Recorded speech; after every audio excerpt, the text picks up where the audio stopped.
नमस्कार। इस लोकतांत्रिक देश में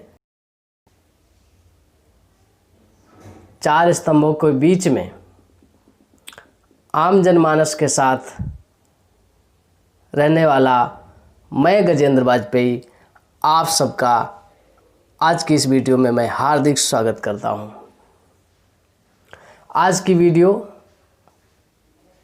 मैं भारत देश के लोकतांत्रिक व्यवस्था में चार स्तंभ, जिसमें कि एक स्तंभ आजकल अपनी छवि को धूमिल कर रहा है, उसी विषय पर संदर्भित करने वाले हैं। हम सभी को मालूम है कि भारतीय लोकतांत्रिक व्यवस्था में चार स्तंभ उपस्थित है, जिसमें नंबर 1 पर आता है विधायिका, कार्यपालिका, न्यायपालिका और मीडिया। ये प्रमुख चार स्तंभ हैं। इसमें प्रथम बिंदु है विधायिका। तो विधायिका लोकतंत्र का प्रथम स्तंभ है, जो जनता के द्वारा चुने गए लोगों के द्वारा जनता के लिए नियम और कानून बनाते हैं। यानी कि जनता द्वारा जो चुने हुए प्रतिनिधि होते हैं, वो इस स्तंभ के दायरे में रहकर जनता के लिए कानून बनाते हैं। दूसरा स्तंभ है कार्यपालिका। कार्यपालिका का कार्य यह है कि विधायिका द्वारा बनाए गए नियमों और कानून का पालन करवाना कार्यपालिका का कार्य होता है। तृतीय है न्यायपालिका। न्यायपालिका द्वारा जब विधायिका के द्वारा बनाए गए नियमों को लोगों पर लागू किया जाता है, तब जो इसमें व्यवधान उत्पन्न करता है, उसके लिए दंड विधान या जो अन्याय करता है या उन नियमों को मानने से इनकार करता है, उसके लिए इस स्तंभ के अंतर्गत दंड का विधान किया गया है। अर्थात यह तीसरा स्तंभ न्यायपालिका, न्याय से संबंधित स्तंभ है। चौथा स्तंभ जो भारत में मीडिया को माना गया है। मीडिया यानी पत्रकारिता। लोकतांत्रिक व्यवस्था के ढांचे में इस चौथे स्तंभ को विशेष महत्व दिया गया है, क्योंकि चारों स्तंभों में सबसे महत्वपूर्ण स्तंभ मीडिया को ही माना गया है, क्योंकि यही वह स्तंभ है जो विधायिका के द्वारा बनाए गए नियमों को जनता तक पहुंचाता है और वापस जनता की प्रतिक्रिया को विधायिका तक पहुंचाता है। यही वह स्तंभ है जो अन्य तीनों स्तंभों पर नजर रखता है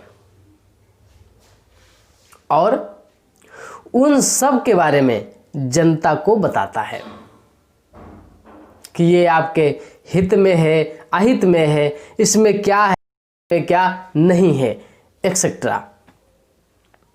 तीनों स्तंभों को जनता से जोड़ने के कार्य इसी चौथे स्तंभ द्वारा ही होता है। लेकिन अभी कुछ दिन पहले,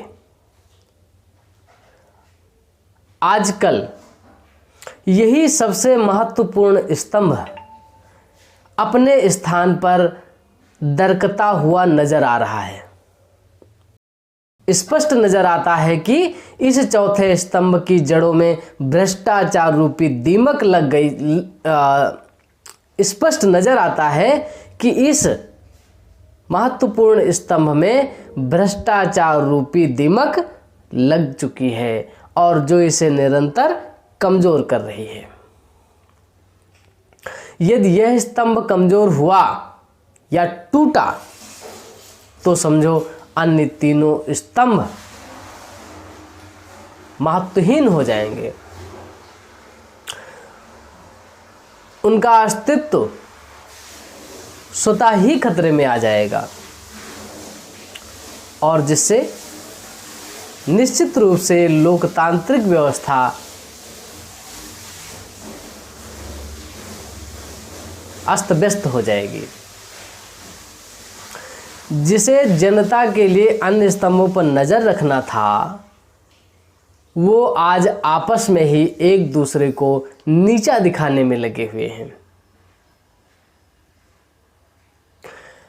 अच्छा, अब बात रही कि अब हम सब इसमें क्या कर सकते हैं। कर सकते हैं, क्योंकि ये जो स्तंभ हैं, इसके सेंटर में, इसके केंद्र बिंदु में हम और आप ही हैं, आम जनमानस ही है, साधारण जनता ही है। क्या कर सकते हैं? हम सब अच्छे का चुनाव कर सकते हैं और बुरे का बहिष्कार कर सकते हैं। ये समझ हमको आपको स्वयं ही डेवलप करनी पड़ेगी कि ये सही है या वो सही है। आजकल जैसे नाम ही ले लेते हैं, स्पष्ट है, कहीं से कोई छुपा नहीं है कि रिपब्लिक टीवी पर टीआरपी का फ्रॉड करने का आरोप लगा, लेकिन रिपब्लिक टीवी अपने शो में दिखा रहे हैं कि जो एफआईआर कॉपी हुई है उसमें आज तक वालों का नाम है, टुडे न्यूज एजेंसी का।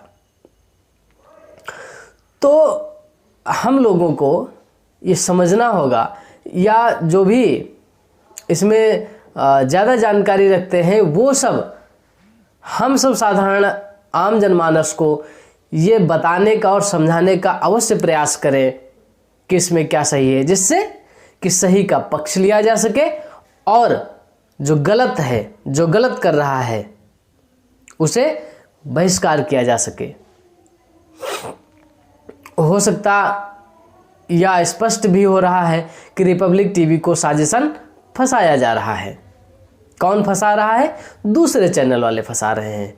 तो हम लोगों को की जिम्मेदारी यहीं पे शुरू हो जाती है कि हम लोग किसका पक्ष लें और किसका साथ छोड़ दें, जिससे कि आगे से ऐसा कोई भी दूसरे पे ऐसा दाग लगाने की कतई सोचे ही ना। सभी भारतवासियों से निवेदन करता हूं कि अपने इस लोकतांत्रिक व्यवस्था को मजबूत करने और सुचारू रूप से चलने में प्रयास करें और इस माँ भारती के काम को और भारत माता के सम्मान को और ऊपर उठाने का प्रयास करें। इसी के साथ आप सबको पुनः फिर से बहुत बहुत धन्यवाद।